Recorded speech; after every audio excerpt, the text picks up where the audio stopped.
Hello again, buenos dias, and welcome to my original YouTube channel here at Benidorm and beyond. I produce positive, fun and informative vlogs about the fantastic resort of Benidorm, where I've lived for a quarter of a century now, so please come along and join me on my regular Spanglish adventures. And don't forget to leave me a comment, like or emoji, or just simply share this vlog or subscribe to the channel to help spread the word about Benidorm and beyond and get more upbeat videos about this beautiful tourist city out there in the world.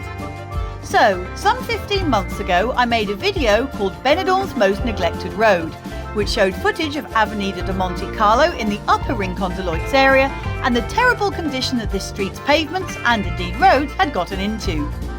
If you've never heard of this long avenue, Avenida de Montecarlo runs from close to Benidorm Palace, starting about halfway up Quai Nápoles to the right and running all the way along to the junction with Quai Berlin. And as you can see at the very beginning of this vlog, it's a very well-to-do area with some properties, which are no less than private villas with landscape gardens and pools, selling for as much as €1.75 million,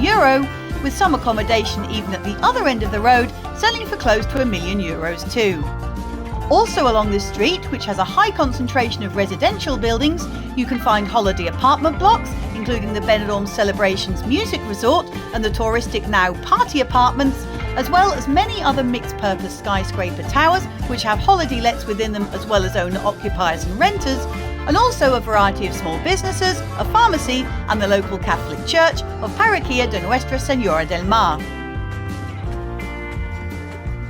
So, luxury villas and townhouses aside, from the junction with Quai Londres, the condition of this street is all but a disgrace. With broken and missing tiles ready to trip you up, not to mention ready to catch rainwater and splash you as you walk over them, tree roots left to burst through the flagstones and buckle the pavement, constituting an uneven walkway, and endless smotherings of concrete to cover up previous digging. And this leads all the way to the end of the street at Quai Berlin, which then heads downhill to such well-known Benidorm hotspots as the Plaza and Triangle bars and the 4-star Hotel Port Benidorm, which looks over and down towards the beautiful Avanti beachfront and promenade.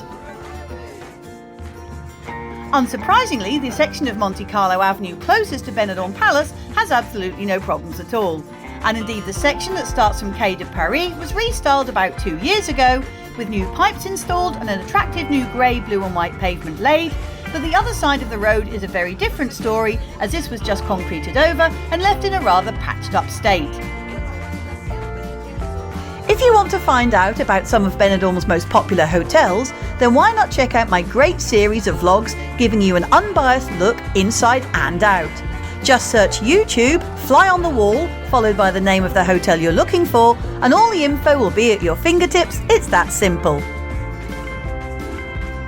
So, after putting out the tender for the second phase for this street's renovation in May 2025, in November last year, once Benidorm's patron saint fiestas had concluded, the City Council resumed the renovation works on the drinking water and sanitation infrastructure along this avenue in the section between Quai Berlin and Quai Roma, a distance of approximately 400 metres.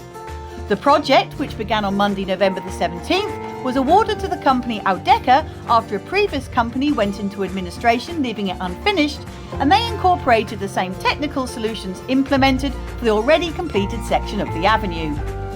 Therefore, the work that you are seeing carried out in today's video is similar to that already completed in 2024, which includes the renewal of the sanitation, drinking water and stormwater drainage networks, the street lighting and municipal network, the paving and signage, the landscaping and irrigation network, and the installation of the reclaimed water network as was done in the first phase.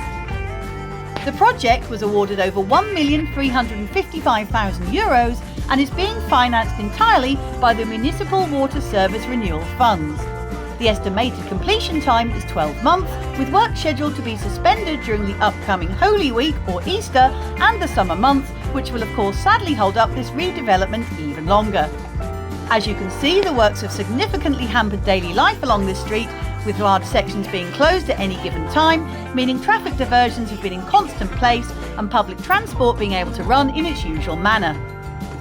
Also, with so much heavy machinery in situ turning over the concrete, there has been a lot of debris and peripheral mess around, and that's on top, of course, of the constant noise, which starts from about 8 AM and carries on throughout the day, with a welcome break when the construction workers go for lunch or siesta. Of Of these works, the sewer project includes replacing 338 metres of concrete pipe with compact PVC pipe and installing 14 residential connections. This will prevent water leaks into the ground, seepage and unpleasant odours, stated the councillor for the water cycle, José Ramón González de Zarate. The project also includes the installation of a stormwater collection network which currently does not exist, and this will be provided through the installation of 75 storm drains and 505 metres of pipe. This will drain into the collectors along the nearby roads of Calle Roma and Calle Londres, therefore reducing the impact of torrential rains when we have them. Regarding the drinking water network, more than 700 metres of asbestos cement pipe will be replaced with cast iron pipe, which will mean eliminating the asbestos cement problem and therefore allowing the recovery of the operational sections of the pipes that have been reduced over time due to the deposit of limescale on the internal walls. With the clean sections, the water pressure, which in some cases have been reduced, will also be restored. In addition, the project includes the installation of a reclaimed water network for street trees, allowing residents to use this water source for irrigating gardens and green spaces. Complementary works include upgrading the public lighting by rewiring and maximising the use of existing poles, and replacing trees with slow-growing evergreens like those already planted along the completed section, which will be a great boon as the mature trees that are currently there have just lifted the tiles with their roots, making walking easily, safely and smoothly among many sections practically impossible.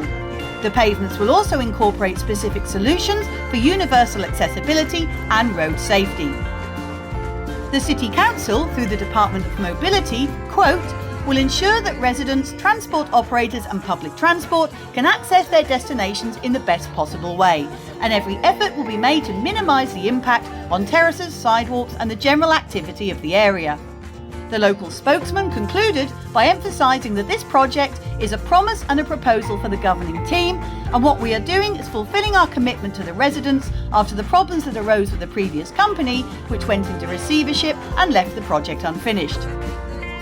I'll now let you sit back and continue to watch the footage, and I hope that you've enjoyed this news vlog today. And if you did like watching and listening along with me, then I'd ask that you please give the video a thumbs up and like it, and consider subscribing to my channel if you haven't already done so, as well as checking out my huge back catalogue of other vlogs, which take you on info-packed street and beachfront strolls, bringing you reviews on local hotels, cafes, bars and new businesses, with a fly-on-the-wall look inside the hotels, which you can search by looking up Benidorm and beyond and the name of the hotel you're interested in, and show you updates on current building work around the town, as well as anything else I can think of too.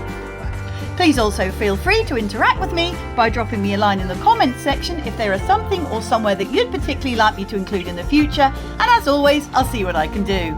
Thanks so much for watching as always, and I'll see you out and about on Benidorm streets next time. Adios for now, amigos, see you later, and I hope to catch you again soon. Cheers!